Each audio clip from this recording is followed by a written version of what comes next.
All right, welcome to today's Explainer. Today, we're diving into a truly fascinating intersection between ancient philosophy and modern physical health. If you care about longevity, wellness, or, just optimizing your own biology, you are absolutely in the right place. We're taking a structured look at how the physical vitality of the human body is intimately tied to a concept that we usually reserve for poets and philosophers. So think about this. Can an ancient spiritual virtue literally, physically heal your body?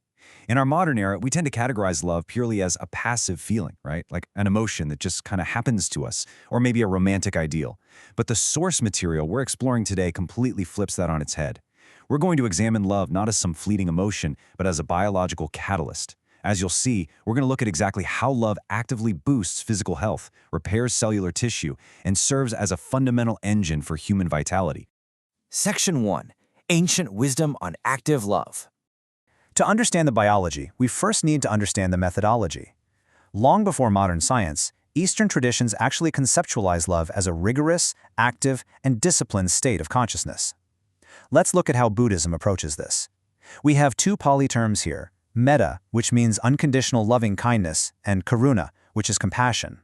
In this framework, love isn't something you just feel, it's something you practice. Practitioners systematically train themselves to cultivate a heart space of goodwill.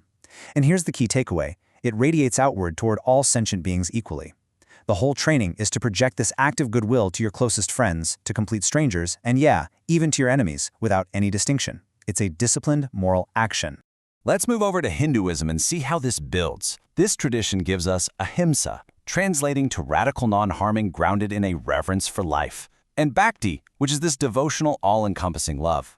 The logic here is rooted in a really profound recognition of an underlying divine unity, specifically the connection of the individual soul, the Atman, to the ultimate reality, the Brahman.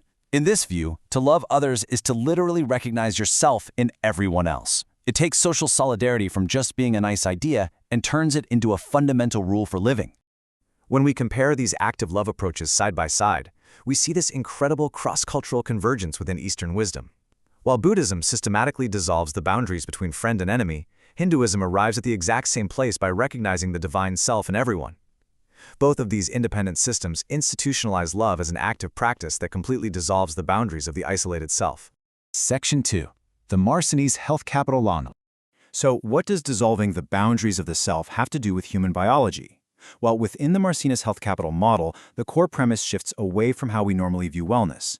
Health isn't just the absence of disease. Actually, scratch that. Think of it more like a bank account. It's a cumulative stock of physical, mental, and social capital that we build over time. It's an active reservoir that we are constantly either depleting or filling up, all based on our psychobiological states. So what actually fills that reservoir? What's the catalyst? Within the Marcenes model, love is literally defined as the primary engine. It is the vital spark that activates specific psychobiological and social pathways to generate well-being.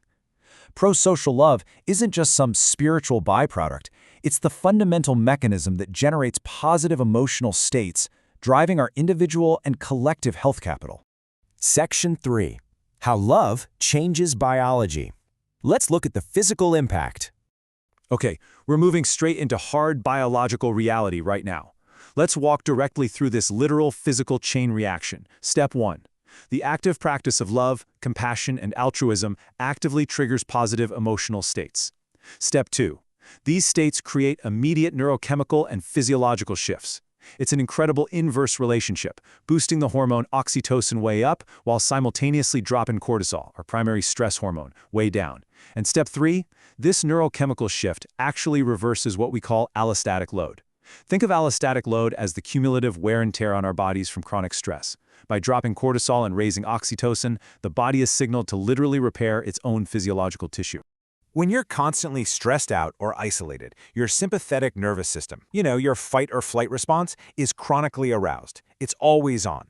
Practicing altruism acts like a brake on that system. It dampens that chronic sympathetic arousal, allowing your body to finally rest, digest, and actively bolster its immune function. Your compassion chemically transforms your own body, making it significantly more resilient to disease. It's a real game changer. Section 4. Curing the Isolation Epidemic. We've seen how love repairs the body internally, but why is this so critical for us today? at a macro-societal level. Modern epidemiology recognizes some incredibly lethal chronic stressors right now, specifically toxic loneliness and hyper-individualism.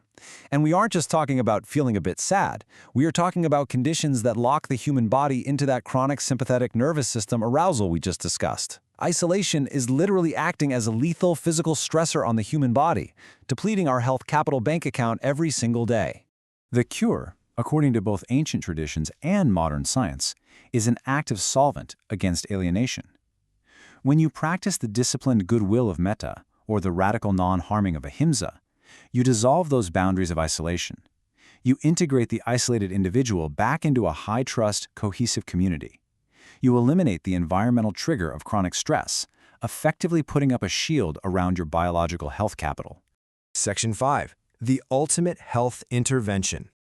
It's truly extraordinary when you realize that completely independent human wisdom systems, long before they could even share modern scientific data, all arrived at the exact same fundamental truth about our biology.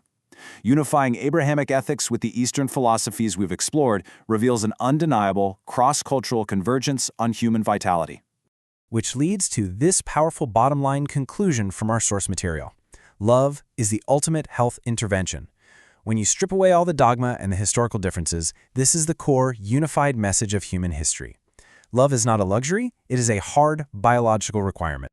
Whether it's expressed as agape and neighborly solidarity in the West, as Rahma or mercy in the Middle East, or as metta and boundless compassion in the East, the methodology is exactly the same.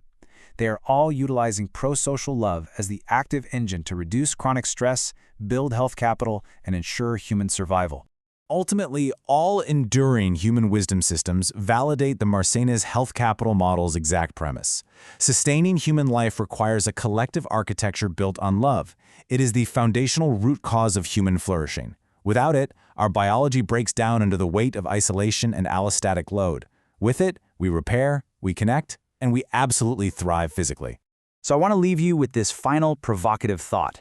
How will you actively practice love for your own physical vitality today, knowing now that compassion isn't just a nice thought, but a literal biological trigger for dropping cortisol, boosting immune function, and repairing your cellular tissue?